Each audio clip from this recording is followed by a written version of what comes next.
안녕하십니까. 세계경전 훈독 시간입니다. 세계경전 199페이지를 읽어보도록 하겠습니다. 3. 지상생활 방식대로 사는 천상생활.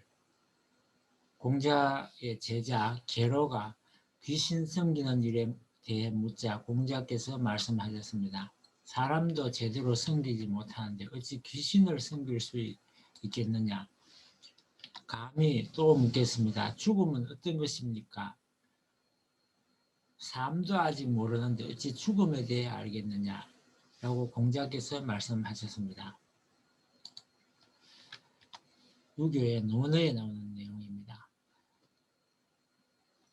내가 진정으로 너희에게 말하나니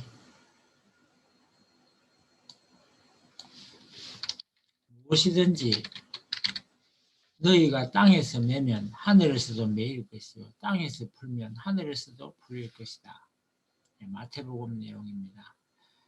다음은 힌두교의 베단타 수트라에 나오는 내용입니다. 사람은 스스로 이 세상에서 지은 업이 무엇인가에 따라서 자신을 만들어 간다. 그가 이 생을 떠날 때 바로 그와 같이 되리라.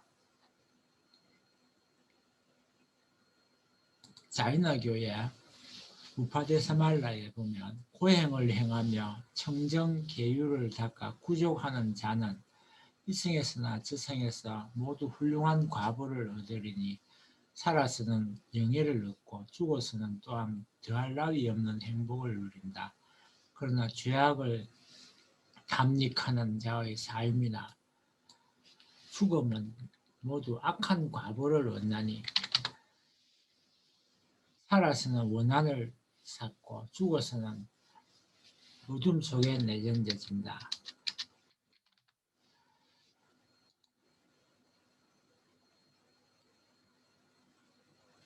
불교의 법구경을 읽어보겠습니다. 악한 짓을 일삼는 자는 이 세상에서나 저 세상에서도 근심합니다. 스스로 지은 더러운 행업을 보고 그는 슬퍼하고 괴로워합니다. 선한 일을 즐거워하는 자는 이 세상에서나 저 세상에서도 기뻐합니다. 스스로 행한 청정행을 보고 그는 기뻐하고 또 기뻐합니다. 못된 짓을 즐거워하는 자는 이 세상에서나 저 세상에서도 고통당합니다. 내가 못된 짓을 저질렀구나 하고 뉘우치며 괴로워하고 지옥에 떨어져 그득 괴로워합니다. 선한 일을 즐거워하는 자는 이 세상에서나 저 세상에서도 행복합니다. 선한 일을 했구나 라고 여기며 기뻐하고 좋은 세상에 태어나 그득 행복합니다. 이슬람의 꾸란을 보겠습니다. 하나님은 지상에서 해악을 구하지 않고 타락하지 않는 자를 위해 내세의 안식처를 마련하셨도다. 축복받은 종말은 악함을 멀리하는 자들을 위해 있느니라. 선행을 실천하는 자 그들은 그 이상으로 보답을 받게 되며 악행을 행하는 자는 단지 그들이 행한 것으로 징벌을 받으리라. 말씀 선집 내용을 이어서 읽겠습니다. 생애의 가치적인 내용이 어디에서 결정되느냐 하면 생애를 다 살고 결정되는 것이 아닙니다. 하루하루 삶의 그날들이 결정하기 마련입니다. 그렇기 때문에 잘 살아야 되는 것입니다. 여기서 그렇게 살던 사람이 저 세계에 가서 갑자기 변화할 수 없습니다. 3살 버릇이 8살까지 간다는 말이 있지 않습니까? 타고난 성격은 고치기 힘든 것입니다. 저 나라에 가 있는 영인체는 지상에서 살던 것과 갑자기 달라질 수 없습니다.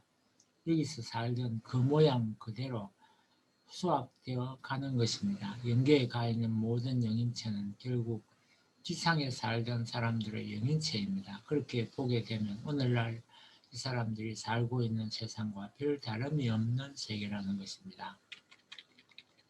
영인체의 모든 감성도 육신생활 중 육신과의 상대적인 관계에 의하여 육성되는 것이므로 인간은 지상에서 완성되어 하나님의 사랑을 완전히 체휼해야만 그 영인체도 육신을 벗은 후 하나님의 사랑을 완전히 체휼할 수 있게 됩니다. 이와 같이 영인체의 모든 소성은 육신을 쓰고 있는 동안에 형성되기 때문에 타락인간에 있어서의 영인체의 악화는 육신 생활의 범죄 행위에 유인하는 것이며 마찬가지로 그 영인체의 선화도 또한 육신 생활의 속죄로 인해서만 이루어집니다.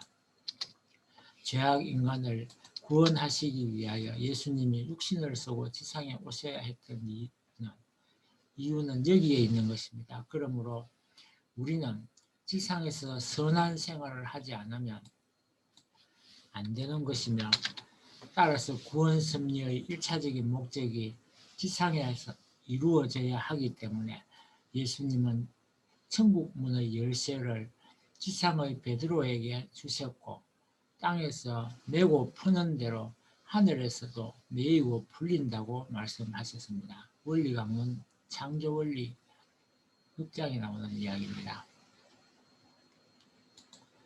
계속해서 이어서 읽어보겠습니다. 여러분의 습관성을 어떻게 타도하겠습니까? 지금까지 여러분들이 사탄 세계에서 자기 중심 삼고 내가 잘나야 되겠다고 생각하는 습관성을 지니고 살았는데, 그 습관성이 고질적인 것입니다. 그렇게 고착되어 버린 그 습관성이 김치, 된장, 고추장 습관성보다도 더하겠습니까? 약하겠습니까? 이것은 역사를 지니고 있는 것입니다. 악마가 출발한 그날부터 뿌리가 박힌 이러한 전통적 습관성을 지니고 있는데, 이것을 어떻게 빼버리느냐는 것입니다. 여러분이 오늘날 타락한 세계에서 선생님으로 말미암아 원리를 배웠다고 큰소리 말라는 것입니다. 구덩이를 파고 뿌리까지 묻으려 해도 이것이 내 키보다 더 커서 저 나무에 올라가서 빼려고 해도 못 뺄 정도로 긴데 앉아가지고 뺐다고 큰소리를 하겠습니까?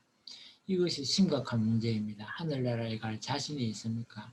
하늘나라에 가려면 하나님을 중심 삼은 전통적 습관성이 있어야 됩니다. 일생 동안 하늘 뜻을 위하여 얼마나 살았느냐가 천국에서 그의 자리를 결정합니다. 고로 천국 가고 안 가는 것은 자기 자신이 잘 안다는 것입니다.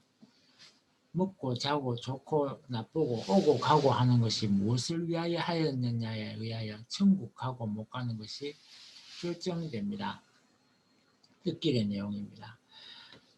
그래서 말씀 내용을 다시 보면, 위에서 존재한다는 원칙으로 구성된 세계가 인간이 말하는 천국이라고 여러분이 단적으로 알아도 그것은 틀림없습니다. 그러한 곳이 우리의 본향입니다. 우리는 싫든 좋든 어차피 그곳에 가야 할 운명에 놓여 있는 것입니다. 그것이 우리의 인생길입니다. 우리는 나그네의 길을 가고 있는 것입니다. 그러면 일생을 두고 문제되는 것이 무엇입니까? 자기를 위해서 살았느냐, 남을 위해서 살았느냐, 남을 위하는 생활을 했느냐 하는 것입니다. 그 차이에 따라 남을 위해서 한 것이 크다 할 때는 천국에 갈 수 있는 것이요, 그 반대가 되게 될 때는 지옥에 간다는 것입니다. 이 원칙은 여러분이 이 자리에서는 믿어지지 않겠지만 죽어보면 알 것입니다. 오늘은 여기까지 분석하고 마치겠습니다. 감사합니다.